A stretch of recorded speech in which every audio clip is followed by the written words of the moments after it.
A great little movie, and Hollywood is littered with the corpses of big screen adaptations of little screen kind of hits. Were you in any way reluctant when you initially were asked about this? Not reluctant, but certainly Aware? Oh yeah, that's a good way to put it. We were aware of the bar that we had to try to reach. Because people, especially in the United States, loved this series, and we wanted to do it justice. But I was wondering too, when it came to the on-screen chemistry, which really works well in the movie, I don't know whether there was a discussion, whether you said, well, we're not exactly Mr. and Mrs. Smith, let's go for more of a Rain Man effect. So, there seemed to be at times... How did you know that's the exact conversation we had? Get Rain Man was one of the alternate We tossed that titles. around for a little bit. Right. But was there discussions about how do we play this, all the screwball comedies you think of men and women, how they can spark off a screen like this? I don't know whether there was much in that line or whether it was just obvious from the script what you had to do. We never talked about it or tried to analyze it too much. We just kind of knew from my audition that we had chemistry, and we just trusted that was going to... We should take our cue from that, and that was going to see us through. Yeah, we use ourselves as the barometer of what might work too. And if we did a scene and it felt, we would just try it different ways, and we'd always find that one version that we look at each other and say that was it. That was the one. I'm a terrible barometer, by the way, because I think everything he does is funny. So I'm a little biased. The weekend opening in the States was, and you might like to hear this number again, 38,683,480, and it's done over 100 million now. And 17 cents. Oh, and 17 cents. That guy got in cheap. But the idea that it has done so well already, I don't know whether you've got a sort of a sense from Warner's that we're going to go around again yet, whether they have to wait until it's hit 200 million before they say these things. Or I don't know what the exact criteria is. I don't know. I don't know what their demarcation point would be, but it's doing well, and I think they're very, very pleased. And apparently, it's close to 150 worldwide now. Really? Yeah. So it's looking quite good.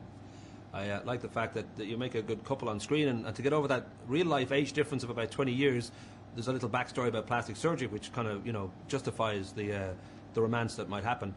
But I'm wondering, Anne, just how old would you go, considering it would be a 20-year gap there? How old would I go in a relationship?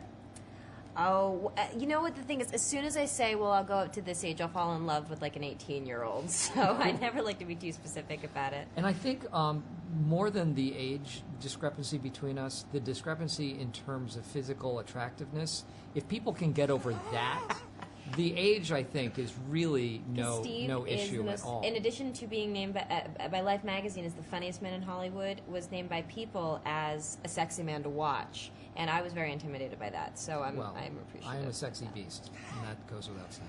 I know, he wears a T-shirt that says it all the time.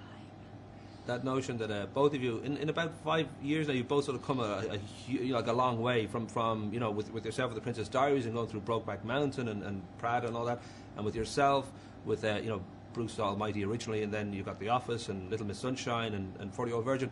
I don't know whether, because it seems quick to me anyway, whether it sort of feels kind of unreal or whether it feels slightly vertigo or you kind of don't look down because careers are very difficult to maintain. I don't know for both of you if it feels, no, this is where I should be, or whether you feel, how the hell did I get here? Is that a long enough question? I think that was long Well, I enough. think we feel very much the same way. We've actually talked about this. Yeah. I mean, I think we both approach the success with a grain of salt. We don't assume that it will continue. I describe us as optimistic fatalists. Yeah. I mean, we're always sort of waiting for the other shoe to drop, but enjoying as much as we can being in the moment. But I just don't want to be one of those people who's clamoring to stay where I am, because if this is all the success that I ever obtained, I've had plenty. So I could gladly, just remember this with fond memories. So that's the way I look at it. And he just said what I was thinking. Rock and roll. Lovely to talk to both. I've got a friendly finger to go. Pleasure. Thank you. I know you've been to Ireland.